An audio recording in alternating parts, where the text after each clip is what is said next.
ஃப்ரெண்ட்வுட்ஸ் மக்களுக்கு வணக்கம். இன்னைக்கு நம்மளோட ஷோல யார பத்தி பேச போறோம் அப்படின்னா, உலகத்திலே சிறந்த தந்தை அப்படின்னு சொல்லி இப்போ பேர் வாங்கிட்டு இருக்கிறவர் நெப்போலியன் தான். ஸோ அவர பத்தி தான் நம்ம பேச போறோம். ஒரு சூப்பரான அப்டேட் வந்திருக்கு அவங்க கிட்ட இருந்து. ஸோ அத பத்தி தான் நம்ம பேச போறோம். வாங்க ஷோக்குள்ள போலாம். ஸோ நான் சொன்ன மாதிரி இப்போ வேர்ல்டு பெஸ்ட் ஃபாதர் அப்படின்னா அது வந்துட்டு நெப்போலியன் சார தான் எல்லாருமே சொல்லுவாங்க. ஏன் அப்படின்னா, அந்த அளவுக்கு தன்னோட குழந்தைகளுக்காக இதுவரைக்கும் யாருமே செய்யாத ஒரு விஷயத்த அவர் நெறைய பண்ணியிருக்காரு. ஸோ அப்படி இருக்கிறப்போ உச்சக்கட்ட நடிகரா தமிழ் சினிமாவுல இருந்தாரு. அதுக்கப்புறம் அவர் அமைச்சரா இருந்தாரு. ஆனா இது எதுவுமே வேணான்னு சொல்லிட்டு தன்னோட பையனுக்காக அமெரிக்காவுல போயிட்டு செட்டில் ஆனாங்க. ஏன் அப்படின்னா, அங்க தான் ட்ரீட்மெண்ட் வசதியெல்லாம் ரொம்பவே நல்லா இருக்கும் அப்படின்னு சொல்லிட்டு. ஸோ அது மட்டும் இல்லாம அங்க இருக்கும்போது ஏதாவது ஒண்ணு பண்ணணும் அப்படின்றதுக்காக விவசாய நிலங்கள வாங்கி அங்க விவசாயம் செய்ய ஆரம்பிச்சாரு. அங்கேயும் ஐடி கம்பெனி எல்லாம் வந்து கட்டியிருக்காரு. அது மட்டும் இல்லாம தன்னோட பையனுக்கு 10 வயசுக்கு அப்புறம் தான் இந்த மாதிரி ஒரு பிரச்சனை இருக்கு அப்படின்றதே அவருக்கு தெரிய வந்தது. சோ அன்னையில இருந்து இன்னைக்கு வரைக்கும் அந்த பையனுக்காகவே தான் அவர் வாழ்ந்துட்டு இருக்காரு அப்படின்னு சொல்லலாம். அந்த அளவுக்கு ஒவ்வொரு விஷயமும் தந்தையை விட ரொம்ப அதிகமாவே அவர் வந்து பார்த்து பார்த்து எல்லாமே செய்யறாரு தன்னோட மகனுக்காக.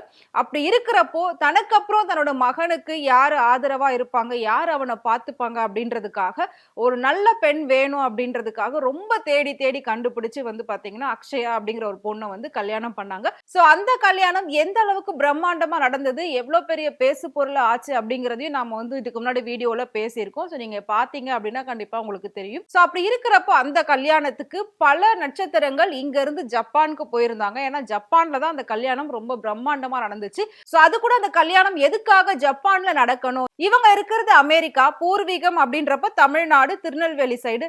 சோ இதெல்லாம் விட்டுட்டு அவங்க ஏன் ஜப்பான்ல போய் கல்யாணம் பண்ணாங்க அப்படின்னா, அதுவும் அவங்களோட பையன் ஆசைப்பட்ட ஒரே ஒரு காரணத்துக்காக தான் ஜப்பான்ல போயிட்டு கல்யாணம் பண்ணியிருந்தாங்க. என்ன அப்படின்னா, தனுஷுக்கு வந்து சின்ன வயசுல இருந்து ஜப்பானுக்கு போகணும் அப்படின்னு ரொம்பவே ஆசையா இருந்திருக்கு. ஆனா அவருடைய உடல்நிலை அந்த காரணமாக தான் ரொம்ப வருஷமா இவங்க ட்ரை பண்ணியிருக்காங்க. ஆனா அவங்களோட ஹெல்த் வந்து ஒத்துழைக்கல அங்க போய் இருக்கிறதுக்கான சுச்சுவேஷன் அப்போலாம் இல்லாம இருந்திருக்கு. ஸோ எல்லாமே ஓரளவுக்கு சரியாகி செட்டில் ஆகி இப்போ போலாம் அப்படின்னு வந்து யோசிச்சிருக்காங்க. அப்படி யோசிக்கும் போது இவருக்கு கல்யாணம் பேச்சும் ஆரம்பிச்சிருக்காங்க. அந்த கல்யாணம் நல்லபடியா கைகூடி வரவும், ஸோ கல்யாணத்தையும் நம்ம ஜப்பான்லேயே வச்சிடலாம் அவரோட ஆசைப்படி அப்படின்னு சொல்லிட்டு தான் மொத்த சினிமா திரையுலகத்தையும் வந்து ஜப்பானுக்கு வர வச்சு, அவங்க சொந்த பந்தங்கள் எல்லாரையும் ஜப்பானுக்கு வர வச்சு அங்க கல்யாணம் தமிழ் கல்ச்சர் படி ரொம்பவே பிரம்மாண்டமா நடந்தது. அவ்வளோ பெரிய அளவுக்கு பேசு பொருளாச்சு அந்த கல்யாணம். கல்யாணத்தை வந்து மறக்கவே முடியாது, அந்த அளவுக்கு இருந்தது.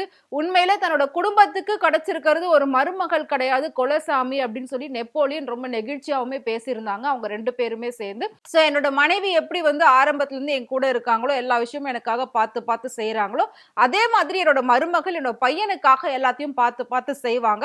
சோ எங்களோட லைஃபுக்கு அப்புறம் எங்களோட பையனை இந்த பொண்ணு ரொம்ப அழகா பார்த்துப்பாங்க, அதுல எந்த ஒரு டவுட்டுமே இல்லை. சோ அந்த குடும்பமே எங்களுக்கு வந்து ரொம்பவே சப்போர்ட்டிவா இருக்காங்க அப்படின்லாம் சொல்லி ரொம்ப நெகிழ்ச்சியா வந்து குடும்பத்தோட பேசியிருந்தாங்க, பேட்டி கொடுத்திருந்தாங்க. சோ இது எல்லாமே தான் எங்களுக்கு தெரியும். இப்ப நீங்க என்ன இதுல ஸ்பெஷலா அப்டேட் கொடுக்க போறீங்க அப்படின்னு தானே பாக்குறீங்க. சோ நெப்போலியன் வந்துட்டு அவரோட பையனுக்கு மட்டும் சிறந்த தந்தையா இல்ல, ஆனா எல்லா குழந்தைகளுக்கும் அவர் ஒரு சிறந்த தந்தையா தான் இருந்திருக்காரு. ஏன் அப்படின்னா, அவரு ஏற்கனவே ஒரு ஹாஸ்பிட்டல்ல இலவசமா கட்டி கொடுத்திருக்காரு. அங்க வந்து ஃபுல் அண்ட் ஃபுல் பாத்தீங்கன்னா இலவசமா தான் ட்ரீட்மெண்ட்டுமே பண்ணிட்டு இருக்காங்க. ₹1 கூட வாங்குறது கிடையாது. சோ அந்த ஹாஸ்பிட்டல் போயிட்டு பயனடைஞ்சவங்க நிறைய பேர் இருக்காங்க. ஏன் அப்படின்னா, குழந்தைகள் இருந்து ஆரம்பத்துல இருந்து நம்ம எல்லா டெஸ்டையும் கரெக்டா பண்ணாதான் அந்த குழந்தைகளோட எதிர்காலம் நல்லா இருக்கும் அப்படின்றதுக்காக ஃப்ரீயா ஒரு ஹாஸ்பிட்டல் கட்டி அதுக்கு ஃப்ரீயா ட்ரீட்மெண்ட்டும் பார்க்க வச்சிருக்காரு. சோ அப்படி ஒரு ஹாஸ்பிட்டல் இருக்கும்போது இப்போ அவர் என்ன பண்ணிருக்காரு அப்படின்னா, இன்னொரு ஹாஸ்பிட்டல் கட்டிட்டு இருக்காராம். அது எதுக்காக அப்படின்னு பார்த்தோம்னா, ஃபுல் அண்ட் ஃபுல் தன்னோட மகன் பாதிக்கப்பட்டிருக்காரு இல்லையா, தசை சிதைவு நோய். சோ அதே மாதிரி நோயால பாதிக்கப்பட்டவங்களுக்கு ஒரு ஸ்பெஷல் ஹாஸ்பிட்டல் தனியா இருக்கணும் அப்படின்றதுக்காக அதுக்காகவே ஃபுல்லா மல்டி ஸ்பெஷாலிட்டி ஹாஸ்பிட்டல் ஒண்ணு இப்ப கட்டிக்கிட்டு இருக்காராம். அதுவும் பாத்தீங்கன்னா அந்த மாதிரி இருக்க எல்லா குழந்தைங்களுக்கும் ஃப்ரீ ட்ரீட்மெண்ட் தான் கொடுக்க போறாராம். சோ அப்படி ஒரு அனௌன்ஸ்மெண்ட் தான் இப்ப பண்ணிருக்கு. இதனாலதான் நான் சொன்னேன், அவர் வந்து அவரோட பையனுக்கு மட்டும் சிறந்த தந்தையா இல்ல, உலகத்துல உள்ள அத்தனை குழந்தைகளுக்குமே அவர் வந்து சிறந்த தந்தையா இருந்துகிட்டு இருக்காரு. இதை விட ஒரு மனுஷனுக்கு வேற என்ன வேணும், உலகமே பாராட்டுறதுக்கு அவர் ஒரு மாமனிதர் அப்படின்னு சொல்றதுக்கு அப்படின்னு வந்து நிறைய பேர் சொல்லிட்டு இருக்காங்க. அப்படி இருக்கிறப்ப நெப்போலியன் செஞ்ச இந்த செயலை உலகம் ஃபுல்லாவே பாராட்ட போறாங்க. இதுக்கு அவங்க குடும்பம் எல்லாருமே சப்போர்ட் பண்ணிட்டு இருக்காங்க.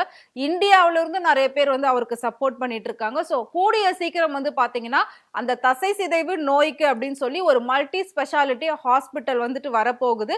அது மட்டும் இல்லாம இல்லாம டாக்டர்ஸ்லாம் வந்துட்டு ரொம்ப ஸ்பெஷலா வந்து கேர் பண்ணி பார்க்க போறாங்க. இதுவரைக்கும் இந்த நோய்க்கு மருந்து கண்டுபிடிக்கல, ட்ரீட்மெண்ட் இல்ல அப்படின்றது தான் இருக்கு. ஆனா சீக்கிரமா இதுக்கு மருந்து கண்டுபிடிக்கணும் அப்படின்ற ஒரு முயற்சியிலயும் அவர் வந்துட்டு ஈடுபட்டிருக்காரு. இதுக்காக பல நாடுகளுக்கு அவர் பயணம் போயிட்டு இருக்காரு. சோ இது எல்லாத்தையும் செஞ்சு என்னோட மகனுக்கு ஆன மாரி இதுக்கப்புறம் எந்த குழந்தைகளுக்கும் ஆகக்கூடாதுன்னு நினைக்கிறார்ல. இத விட கடவுள வந்து நம்ம நேர்ல பார்க்க முடியாது. கடவுள் வந்து இத விட நேர்ல வந்து நமக்கெல்லாம் உதவி பண்ணுவாரா அப்படின்றது எனக்கு தெரியல. சோ இந்த மாரி யார் மூலியமாவது வந்து உதவி பண்ணுவாங்க அப்படின்னு சொல்லுவாங்க. சோ அந்த மாதிரி பாதிக்கப்பட்ட குழந்தைகளுக்காகவே நெப்போலியன் வடிவுல வந்து கடவுள் உதவி பண்றாரு அப்படின்னு தான் நாம எடுத்துக்கணும். சோ நெப்போலியன் செஞ்ச இந்த செயல பத்தி நீங்க என்ன நினைக்கிறீங்க? அவர் உங்களுக்கு பிடிக்கும் அப்படின்னு நினைச்சீங்கன்னா, மறக்காம கமெண்ட் பாக்ஸ்ல கமெண்ட் பண்ணுங்க. இதே மாதிரி வெளியில சினிமால நடக்கக்கூடிய நெறைய விஷயங்கள் டே பை டே அப்டேட் உங்களுக்கு தெரியணும் அப்படின்னு நினைச்சீங்கன்னா, மறக்காம ஃப்ரெண்ட் டூட் சேனல ஃபாலோ பண்ணிக்கோங்க.